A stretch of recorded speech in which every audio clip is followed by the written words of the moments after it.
But the country continues to struggle in the aftermath of the 2011 NATO-backed uprising that toppled longtime leader Muammar Gaddafi. Over a decade later, ongoing political division makes daily lives increasingly difficult for ordinary Libyans. Certified personal financial planner and geopolitical commentator Mona Mozambi says the current crisis is adding further pressure on already strained households. The impact this devaluation has on the average household is that life has become tougher. Individuals have essentially lost their purchasing power, and this is by virtue of their monies being worth less. Inflation has automatically kicked in because prices go up, and so what one would ordinarily purchase for 100 dinars is essentially now going to cost 113 dinars, all things remaining equal. Despite the challenges, Mozambique believes the crisis could also open up new opportunities for economic reform and local development. On the upside of this devaluation, though, this means that debt, which is spiraling, has become cheaper and hopefully easier to manage. Exports, on the other hand, such as their vast oil reserves, become attractive, whilst imports become less attractive as they are more expensive. And what this results in is higher activity within the borders and hopefully an inflow of revenue from increased sales in oil that could lead to a boost in the economy if done well. Though this may not necessarily be the case for Libya, seeing as they heavily rely on imports for food, medical supplies, as well as consumer goods due to a lack of robust industrial and agricultural sector. What is apparent is the element of uncertainty that will threaten their economic growth. But is there any realistic path towards unified economic governance? So it is of paramount importance at this stage to consider what structural reforms as well as international support mechanisms are necessary to help stabilize the country's currency as well as to rebuild the economy. In terms of structural reforms, this is rooted in the path towards a unified economic governance, which includes both sides engaging in an inclusive political dialogue, establishing a unified national budget, and establishing robust and autonomous institutions. Meanwhile, Sean Moo, Chair in Energy Economics, Director of Center for Energy, Petroleum and Mineral Law and Policy at University of Dundee, had this to say. Indeed, Libya has a vast oil and gas reserve. Ideally, with the help of international community, Libya could have one united government and stabilizing the political environment. I'm thinking perhaps a Iraq model where the Kurdistan becomes a semi-autonomous region with the Republic of Iraq, a regime similar to that could work. The reason I'm saying this is because we know oil and gas requires large investment. Without a safe, secure, and stable political economic environment, investors won't come to invest. And only if you have a secure political environment and also a fiscal regime that is attractive to the investors. As Libyans continue to navigate the fallout of currency devaluation, the hope remains that with the right reforms and international cooperation, the country could begin charting a path towards lasting economic recovery and political stability. For Channel Africa News, I am Innocent Samosa in Johannesburg. Africa in Business on Channel Africa. It is exactly 14 minutes after 4 p.m. Central African Time. We take you now to Zambia, where President Hakainde Hichilema has silently signed and accepted to the controversial cyber crimes and cybersecurity bills, sparking further countrywide debate on the matter. Come civil society and faith-based organizations, media bodies, activists, among others, have raised concerns and also protested the bill, asking government to withdraw it for further wider consultations, citing people's freedoms, rights and privacy, as well as democratic tendencies being under threat. Arthur Davies Sikopo, our correspondent, gives us an update from Zambia. The rejection of the cybercrimes and cyber security bills by some critical stakeholders like CSOs, the church, media bodies, opposition political parties, activists, among others, was too loud. But, unfortunately, their demands to have it withdrawn and have more consultation did not see light of day. The controversial bills, now law, known as the Cyber Crimes Act No. 3 of 2025 and the Cyber Security Act No. 4 of 2025, respectively, were signed or ascended to by the President of Zambia, Hakainde Hichilema, on 8th April, silently, and the nation was only awakened of their assent days after the U.S. government posted a notice to its people. Joan Chira is founder of the Free Press Initiative in Zambia. When you look at the two, it's actually a pity that we are even here today and talking about how those have been signed into law. There are a lot of things that are problematic. Hichilema, while in opposition, is on record rejecting the cyber bills and accusing the then administration of the Patriotic Front and Edgar Lungu of wanting to introduce dictatorship laws, as still evident on his social media postings of 21st, 22nd and 26th February 2021, among other dates, just a few months before he took over power. And today, some people question what has changed for Hichilema to sign the critical bills that he called the Big Brother Bill and deemed them as an infringement to digital and civil liberties and undemocratic. Joan Chira speaks to it. He totally opposed the law which was passed by Edgar Lungu's government. And of course, we agreed with him, that was correct. And then come now, and his president, the first thing they think about is not to make this law better, not to make this law protective of people's freedoms, but to actually even make it worse. So they split it into two, so that the cyber crimes stands on its own and the cyber security stands on its own. The Law Association of Zambia, LAS, among other concerns it has, is the placement of the Zambia Cyber Security Agency in the office of the President of Zambia, as opposed to it being an independent body, as the Association of Lawyers says the agency may lack trust and poses a danger to objective and impartial enforcement of the cyber laws. The new cyber laws mandates interception and surveillance of electronic communication and data of anyone within the borders of Zambia. For bloggers of Zambia, through Richard Mulonga, its lead, surveillance is something critical in stopping cyber crimes in a country. Mr. Mulonga, however, raises concern over having the law being blanket without offering exclusion to critical information users like the media and whistleblowers. Some definitions and provisions are ambiguous, they are vague. Number two, some of those provisions, they criminalize the practice of journalism. For example, is it in particular something to be corrected where there is recording of private conversations. Journalists sometimes need to record conversations when they're investigating public interest activities, exposing corruption and all that. So find that journalists are not exempted from these laws, and such activities may land journalists in trouble simply for doing their work. The U.S. government, through its embassy at Lusaka, has raised alarm to its citizens based in or those wishing to travel to Zambia to be cautious of the new laws. The U.S. describes the new cyber laws enacted in the Southern African country as a threat to privacy. Among some of the provisions in the new laws are non-disclosure when summoned by authorities over a cyber offense, child pornography, among others, which attract minimal imprisonment from a few months to as far as 25 years. Reporting for Channel Africa in Lusaka, Zambia, I'm Arthur Davis, Scopo.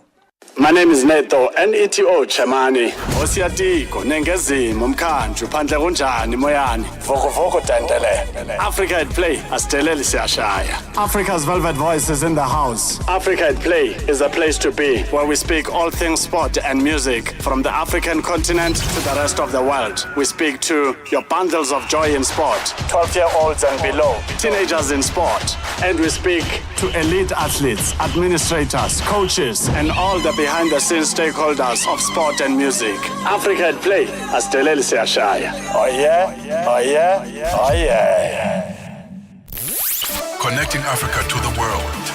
Africa in Business with Thami Ngubeni brings you the latest insights on Africa's economy. The CEO of the UK Malawi Chamber of Commerce, Hannington Gondwe, says Malawi's reliance on the tobacco industry is both a blessing and a curse. He says even though the industry reached a record-breaking milestone in 2024, generating over $545 million in export earnings from $389 million in 2023, it doesn't take away from the unsustainable risk posed by over-reliance on the crop by the Southern African country. The Sustainable Development Initiative, the SDI, also highlights the need for the Malawian government's intervention in the tobacco diversification agenda, as decades of tobacco reliance have failed to yield economic prosperity. Joining us to unpack this is the CEO of UK Malawi Chamber of Commerce, Hannington Gondwe. A very good afternoon to you, sir. Welcome to Africa in Business. Oh, good afternoon, Thami, and it's a pleasure joining your show today. It's certainly a pleasure to have you with us, sir. So you have once again sounded an alarm on the volatility of Malawi's tobacco export, presented by a possible decline in product and reduced risk products. When is the Malawian tobacco to start feeling the pinch? One would think that after an increase in export earnings in 2024, that your fears would be somehow allayed, but seemingly not so. I think Malawi is already beginning to feel the pinch of the declining global demand for traditional tobacco. As much as the figures for the 2024 figures that you've just quoted, they look very promising, which is about $500 million in tobacco export earnings. It does mask underlying vulnerabilities, considering that there is an increasingly growing industry of reduced risk products such as e-cigarettes, heated tobacco, which do not use raw tobacco leaf. I feel, based on where Malawi is, we are excluded from participating in the value chain, for the future. Therefore, I think the full economic shock may hit Malawi within the next 3 to 5 years unless proactive diversification strategies are implemented. Because a case in point, sorry, for lengthening the response, but a case in point is the recent smallholder uproar that expressed dissatisfaction as the input prices continue to soar while the auction floor prices remain low. So there was a protest that led to a short cessation of trading, but now it's been since resolved. But it does highlight the issue with the sector as a whole. And can you give us an indication, an idea of just how steep this decline has been? Has it been steep, or has it been an incremental decline over the years?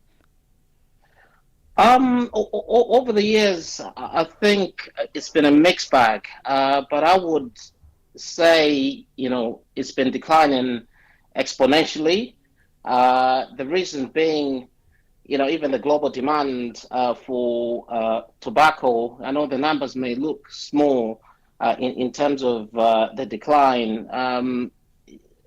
It's been very steep. It's been very steep, but from a percentage perspective, I do not have the figures at hand. But if you look at the global headwinds hitting the sector as a result of the products that I mentioned, it does affect Malawi as a country. I'll give you an example just to showcase some of the hurdles that the Malawian farmers are facing.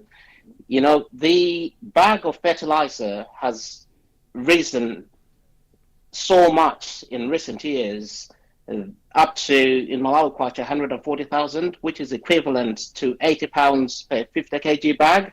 So if you put that in the context of a local farmer, it's not sustainable. Hence I'm proactively advocating for, value crops besides the tobacco, because it's not sustainable. Looking at, what's happening in the global space with regards to tobacco. And we'll touch on those alternatives that you are proposing in just a short moment. But I'd like to look at the Sustainable Development Initiative and yourselves. You are both calling for a tobacco diversification agenda.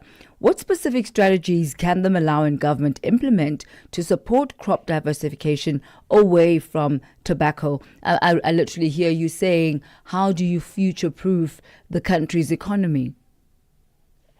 Right. I think there are quite a number of things that the government can look into doing. One of which is reviewing and updating the national export strategy. At the moment, we've got it's a 2012 to 2016 exports strategy.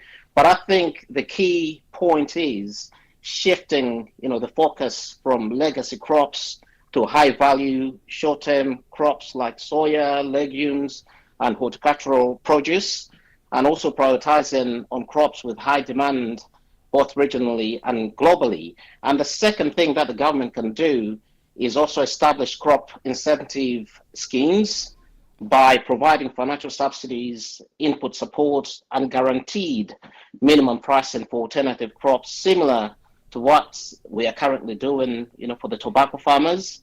And the third idea that I would put forward to the government, Thami, is investing in rural infrastructure.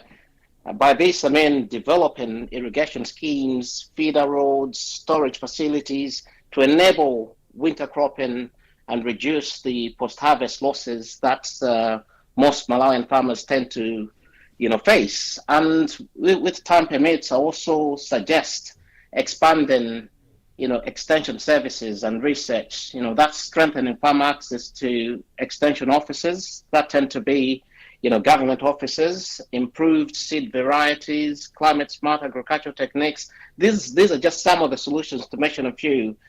With your permission, should I add two more, or those would suffice? Time not permitting this afternoon. But what I am quite interested in finding out, Hannington, is Malawi interested in also gravitating towards the new alternatives that are now taking over the traditional tobacco market, the e-cigarettes that you mentioned earlier on. Is that also part of your strategy?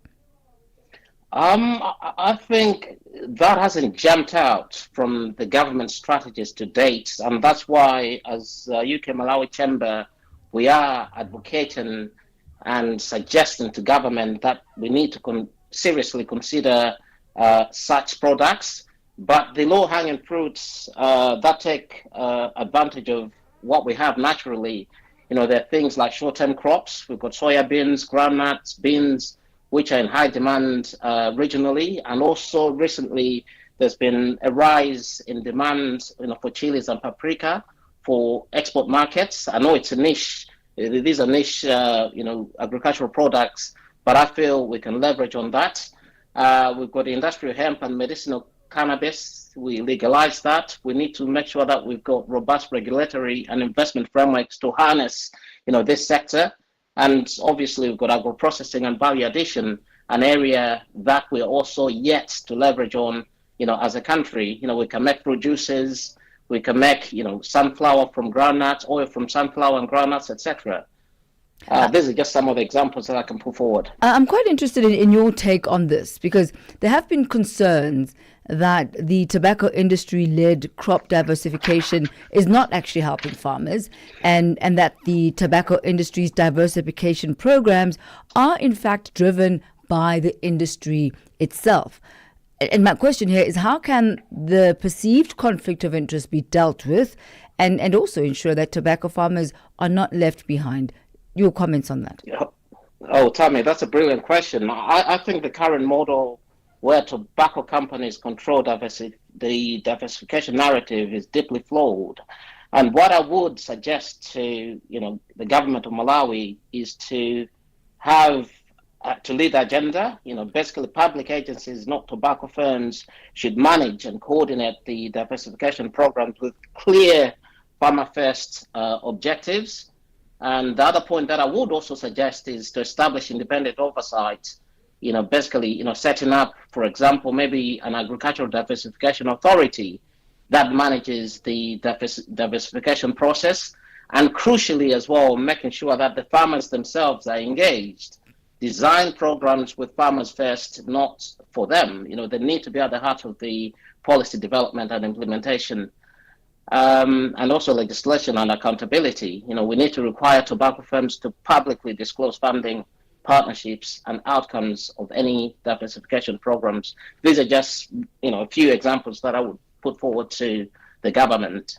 Mr. Hannington Gondwe, thank you very much for your insight and for weighing in on this transitionary process. Tobacco now making its way out, and the question is, how is Malawi going to circumvent this? How they're going to future-proof their economy while ensuring also the professions and the livelihoods of all the tobacco farmers that are very reliant on this crop. We thank you very much for your insight and your time. He is the CEO. Thank you, sir. He is the CEO of UK Malawi Chamber of Commerce, Hannington Gondwe. He takes us to exactly 4:30 Central African time. Let's head over now to the economic desk, where Nosipho Zuma is standing by with your latest financial indicators.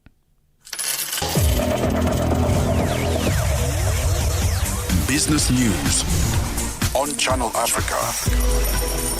The African perspective. Thank you, Thami. Good afternoon. In your business indicators this hour, one US dollar is trading at 18.72 in South Africa. In Botswana, it's trading at 13 Bula 63. In Namibia, it is trading at 18 Namibian dollars 72. The Zambian kwacha is trading at 28 kwacha to the US dollar. For Channel Africa Business, I'm Nosipho Zuma.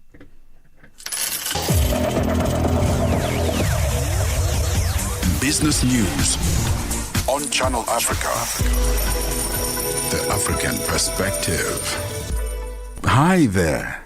Do you want to elevate your business and give it a voice in South Africa and Africa as a whole? Well, in that case, let Channel Africa make this a possibility. Channel Africa is willing to advertise your business for as little as 30,000 rands or $1,719.18. To get access to these great rates, send all requests to mukwenata@SABC. That's MOKOENATA@SABC. Channel Africa, the African perspective. Africa in business on Channel Africa. It is exactly 4:33 Central African time. Let's head over to the sports desk with Figile Lingwati. Sports on Channel Africa. The African perspective. Good afternoon, Thami. Thank you. We begin with the CAF Champions League and the Confederations Cup are slowly reaching the business end of the competition, where three South African sides are vying for the honours. Mamelodi Sundowns and Orlando Pirates might meet each other in the final of the lucrative competition. Earlier this year, CAF President Dr. Patrice Motsepe announced a new prize money structure for the Total Energies CAF Champions League and the Total CAF Confederations Cup. The announcement saw prize monies for the two competitions increase by 40%, in line with Dr. Motsepe's commitment to make African football competitions globally competitive and self-sustaining. In the Total Energies CAF Champions League, the winner will get $4 million, an increase from $2.5 million. In the Total CAF Confederations Cup, the prize money for the winners has increased from $1.2 million to $2 million. And the Rwanda Development Board says Rwanda and Paris Saint-Germain, a France-based football club, have renewed their partnership through 2028 to promote the Visit Rwanda tourism brand. The extended agreement will amplify Rwanda's global presence while reinforcing its image as a hub for youth development, creativity, and economic opportunity. Tabiso Hugo compiled this report.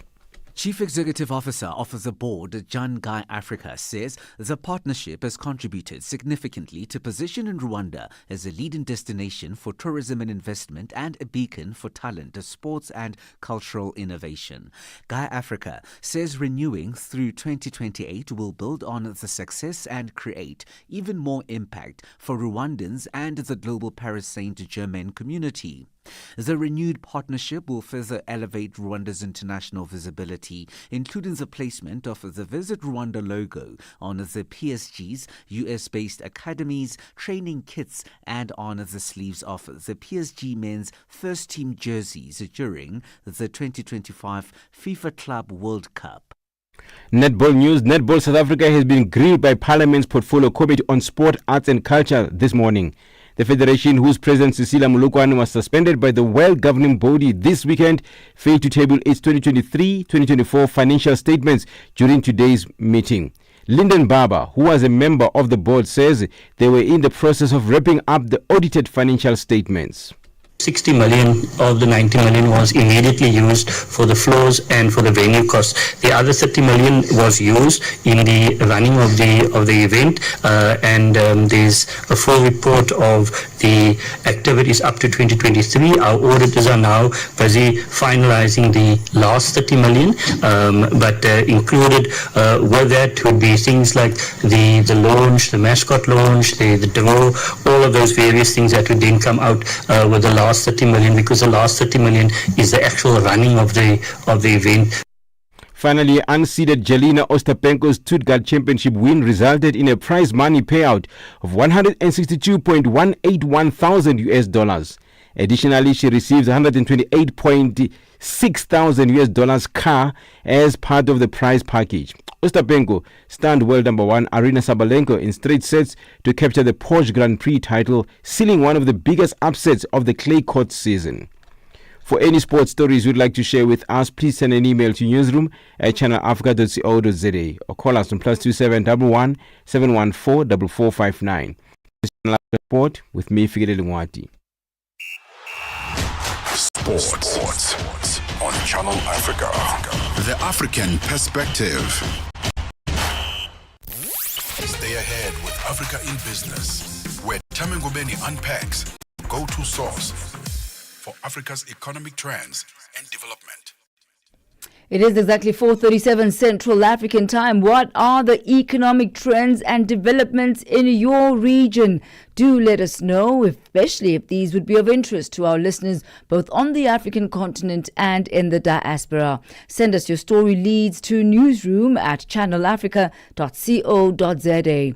Alternatively, you can call us on +27 11 714 4459. You'll find us as well as on all our social media platforms. On X, you'll find us at Channel Africa 1, Instagram at Channel Africa 1, including YouTube. On Facebook, we are at Channel Africa 1. Connecting Africa to the world. Africa in Business with Thami Ngubeni brings you the latest insights on Africa's economy. South Africa's Johannesburg Stock Exchange is anticipating a rise in the number of people matched with unclaimed dividends. This as it continues with its Claim It campaign, urging potential shareholders to check whether they are owed in unclaimed dividends. The campaign, in collaboration with some listed companies, aims to connect South Africans with their funds that have gone unclaimed. Nosipo Khatebe reports. The Johannesburg Stock Exchange says about 56,000 people have come forward to check whether they have unclaimed dividends. According to the JSE, about 506,000 shareholders have been recognized as having unclaimed dividends. The number of claimants is expected to rise over the 3-year duration of the project to match shareholders to their dividends. JSE Director for Marketing and Corporate Affairs is Vuyo Lee. Project. So far in the 8 weeks, we've already managed to touch 10% of that base. Out of the 55,915 claimants, we have had about 6,965 matches. So people who have identifying as having the unclaimed dividends due to them. Lee says the verification process requires a valid South African ID, contact information, proof of address, and banking details. I think for viewers, it is important to note that the only time somebody will contact you to ask you for documentation or your details is when you have matched. Nobody is currently going to contact you to say you have unclaimed dividends because, as I said earlier on, we do recognize there are scams out there where people will impersonate the JSE or its issuers to pretend that they are official representatives of this campaign. So the only time we contact people is just to get their details so that we can pay them. And as I said, the process is quite easy. Within 5 working days, the money will be in the accounts. The JSE has appealed to South Africans to check the JSE website or call the call centre to check whether they are entitled to a portion of the estimated 4.5 billion rand in unclaimed dividends. Now, a development by the Berman Brothers Group managed to sell about 89 apartments on the first day of its launch in the city of Cape Town in the Western Cape Province, South Africa. This was done through a marketing and prop tech platform, Launchbase. The platform allows the property developers to launch, display and sell off-plan developments digitally. For more on this, we joined on the line by Dean Liddell, who's co-founder of Launchbase. A very good afternoon to you, Dean. Welcome to Africa in Business. Hi, Tommy. Thanks for having me. First and foremost, congratulations. From my perspective, this looks like quite an impressive performance based on how it usually goes pre-Launchbase days. Are these typical results? So, no, these are certainly not typical results by anybody's standards. I think a few years ago, you'd be happy or lucky to kind of sell 30%, 40% of your development when you launch. And typically that was to your previous investors or your network. Here we've obviously seen extremely good results, all to the open market. So kind of no pre-sales to past buyers, etc. So a very good result in with all things considered. And all things considered, 89 apartments sold off plan. How many did you have available? So there are 94 apartments, and there are 6 penthouses or residences on the top 2 floors. Those have been held for later release when the building is complete. But yeah, so 89. We've now sold 91 of 94. So you really sold out, Dean. You literally sold out. For all intents and purposes, yeah. There's 3 apartments left, and those can kind of sell between now and the end of construction, and everyone will be happy. I think they'll probably be sold by the end of this week at the rate that you're going, because I guess also word does travel. So tell us more about this platform, Launchbase. It was launched to streamline the buyer journey digitally. Could you tell us more about how it functions? Yeah, so my business partner and I, now probably 6 or 7 years ago, attended an in-person launch, or more traditional launch, where you go to a physical event space. The developer has floor plans and renders on the walls, and they're hosted by the developers or the estate agency. And we arrived at 2 o'clock. We were invited for 2 o'clock and walked in, and it looked like half of the development was already sold. So there were a few red flags there. One was that we felt like second-rate citizens. And if we were very interested buyers, we would have had a sour taste in our mouths, because the kind of pick of the development had gone to other people, maybe previous investors. And we also kind of noticed that there were obvious bottlenecks in that process. One, tricky to get a lot of people to a physical event just because of the geographical barriers. And 2, we felt that preferential treatment to people, to investors ahead of a launch didn't feel right. So we went to the drawing board and said, what if we move this to the digital space? And we do a fully online launch where we have a website that acts as your inventory of stock of apartments. And we channel all our marketing, which is all digital channels, to this website where users can engage and kind of start creating their profiles and a short list of apartments that they're interested in. So a bit of an interactive approach versus what was then a download a PDF price list type activity. And we obviously try to create hype in the build up to the launch day. And we do that using several marketing channels and with the aim to get as many people on the day onto the platform. And so when the clock strikes 1, the fastest fingers first gets their apartment. Sounds like the trading floor. It sounds like the trading floor. It does feel a bit like that, or a bit of an auction environment. And I've never been on the client side trying to book an apartment, but I have been in the engine room on a launch day, and it's very exciting. So was this development, the Montreuve in Cape Town Sea Point, was this the first development to use this platform fully? No, so we've been operating in our current capacity for about 3 years, and in the last 3 years, we've had nine sellouts on the day. Smaller developments though. So this is our largest sales volume on launch. But over the years, we have had similar results, but not on quite grander scale. And yeah, so this is our niche. This is what we specialize in, and it's making people fall in love with these developments and purchase their unit on launch day. So, Dean, could you talk us through the business aspects of this? Obviously, having the pre-sales and being able to sell off-plan, how that impacts the financing and the funding of your developments. Sure.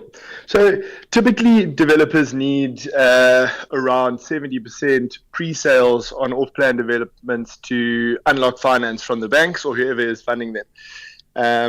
Now, if that takes you 12 months to achieve, then your holding costs or your interest or all sorts of costs associated to your development will incur. So what we've done is we've said, let's try fast track that process and that timeline, and instead of trying to achieve those targets in a year, let's try to do it in the first month, because the sooner one achieves those pre-sales, the sooner the developer can go to ground, the less holding costs, the less interest, all sorts of knock-on costs down the line.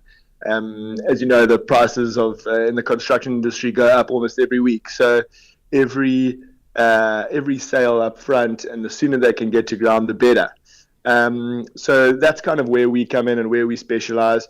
We're able to get critical mass exposure and get the public and investors to fall in love with these developments. Montreuve, it wasn't difficult to get them to fall in love because it is a beautiful building. It has beautiful amenities. There were lots of selling points. And you get people interested and you get them there on the launch day. There's a sense of urgency to buy. They lock in their investment, and that obviously allows the developers to then get to ground as soon as possible, which in the long run obviously gets a whole lot of construction jobs lined up, and has really good knock-on effects. You spoke about the variables and just the unpredictable nature, really, of construction, like many others, especially where there are a lot of imports coming in and there's a lot of instability around the global markets. How do you price for that, the contingency to ensure that indeed you buffer yourself? Yeah, so obviously that's not quite up to us to determine. So the developers will include some contingency in their prices and obviously try lock in supply prices with their subcontractors. But from our point of view, I guess we're trying to get them a volume of sales that can get them started. Whether there are a few left over, it actually can be a good thing because the prices could escalate in the build process, and they could fetch a bit more for those apartments, which could make up for any prices that have fluctuated. But I know that there is obviously a contingency for suppliers to or the price of supplies to fluctuate, so they make sure they are covered. There is contingency in those prices. There's also something quite interesting that you mentioned, Dean. You highlighted that this platform has revealed that there is local demand for property. And this is contrary to the notion that Cape Town's prime property market is dominated by foreign investors, that it has actually become unaffordable for the locals. Take us through your findings. How much fact versus fiction? Yeah, so I love this question because almost every developer that we meet or estate agency asks us, are all of our buyers foreign? And I don't even know where this has come from, but it feels like so there's two markets here. There's the resale market, which we don't really play in, and then there's the off-plan market. I do believe that there is a stronger or a higher percentage of foreign buyers in the resale market on the Atlantic seaboard specifically and southern suburbs. But from an off-plan point of view, our stats pretty much say that between 70 and 80% on every development that we bring to market are local. The majority of those being within the Western Cape. A few from Joburg, KZN, and other parts, but there's probably maximum 20% of buyers that are coming from the likes of Germany, USA, UK, and often some of them live in the UK, but they're expats from South Africa, which is obviously good news. But it's certainly not what you read in the headlines that the whole of Europe is buying Cape Town. So let's talk about Launchbase and how it could potentially impact the continental property market, property development market. What are your plans for the platform, and have you had any interest from developers outside of South Africa? So, sure. Our plans at this stage, obviously, we've had great success locally. We're based in Cape Town, so this is our kind of neighborhood. We know it very well. The impact that we have is obviously making these developments go to ground quicker. So it's speeding up the rate at which development happens, and obviously that stimulates the economy in all sorts of ways. Because every new campaign that we do is seen by so many people, we attract a lot of new business inquiries. So we probably have 5 or 10 inquiries a week from various developers from various parts of the world. And we've actually recently started marketing a development in Zanzibar, which is a beautiful one to look out for. And we've had lots of interest from the States, from the UK, from Portugal, Amsterdam, so all over. And I guess that is the next obvious step is to move into those areas and see if the same thing could work. Well, Dean, certainly looking good. Future's looking really good for you. Congratulations once again, and wishing you all the best. Thank you so much for the call. It's been a pleasure. Thank you. That's All right. Dean Liddell. He's co-founder of Launchbase. He takes us to 4:53. From markets to innovation. From markets to innovation. Africa in Business with Thami Ngubeni covers it all. With Africa's future in focus. Channel Africa, the African perspective. Now, investors are piling into haven assets such as gold and selling the US dollar assets. This has propelled the gold price to a new high of $3,500 this week. This follows US President Donald Trump's threat to axe Fed Chair Jerome Powell. Notando Makutulela reports. Uncertainty in the market saw investors running to gold as a haven to protect their assets. This has been ongoing due to the recent geopolitical tensions and trade wars. Most recently, US President Donald Trump took a jab at the US Fed chairperson Jerome Powell, saying his termination cannot come soon enough. While Trump has no legal power or reason to oust the Fed chairperson, investors are left anxious. Martin Smith, portfolio manager at Anchor Capital. I think you're seeing a large amount of investors piling into safe haven assets, and I think the point around the US maybe losing a little bit of its shine is definitely evident, and maybe the dollar or US bonds aren't kind of as safe as they kind of historically were. So they're looking for new avenues. I think gold is filling that void for investors, especially kind of in the last 6 to 12 months. So I think that's continuing to go. How much further, I don't know. But until this uncertainty kind of subsides, we know what's going to happen with the trade wars and with geopolitics and I think you'll see gold continue to sit at elevated levels, but it's definitely gone a fair way in the last 6 months. Makwe Masilela, founder of Makwe Fund Managers, says gold for the previous 3 sessions continued to hit consecutive record highs at the back of geopolitical tensions and trade wars. The latest rally, like today's rally, it was mainly sparked by the fact that we've seen the U.S. president starting to attack the Reserve Bank governor, that is the Fed's chairperson, and that starts to question that's like the independence of the Reserve Bank, and that also led to dollar to reach almost a 3-year low, and then now that invited buyers. Marcus says the sell-off of gold is good news to the local economy. For us, we are happy because we see that will boost the reserves that the Reserve Bank is holding, and will be able to meet all our obligations, foreign exchange obligations that needs to be met. Unfortunately, gold is no longer contributing that much in our economy like it used to. I mean, there was a time that almost our economy was built at the backbone of gold itself, but now as it stands, at least we are just a player, no longer a significant player. Looking ahead, market analysts say we may see the gold price hitting another record high should uncertainty in the markets linger on further. Nothando Makutulela, SABC News, Johannesburg. It is exactly 4:56 Central African Time as we make way for Vue d'Afrique with the jolie Joël. Bonjour, Joël. Bonjour, Thami. You look Merci. so pretty. You look so pretty. I just told you look so pretty. Thank you. I love that pink on you. Oh, thank you so much. And I love your new style. It's popping. Thank you so much. Bonjour à tous les auditeurs de Channel Africa. Et merci d'être connectés pour Vue d'Afrique dans exactement 3 minutes. On parlera du Burkina Faso. Des officiers ont été arrêtés, des officiers de l'armée.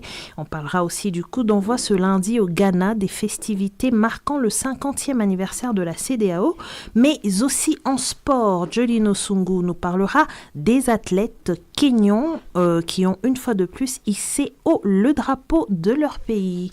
Les détails, c'est bientôt, tout de suite, dans l'actualité, dans la grande actualité de Vue d'Afrique. Merci donc de rester connecté. Merci, Thami.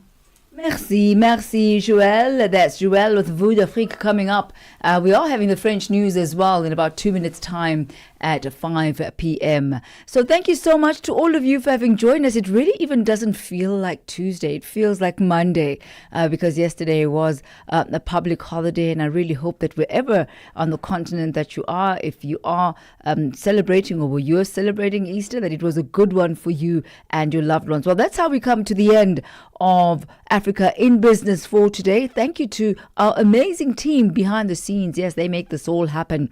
Our producer, Mabo Buloka, our technical team, Khatu Madaba, and on the socials, Nzako Mashaba. From myself, Thami Ngubeni, and the team, until tomorrow, give yourself a splendid evening further. Goodbye.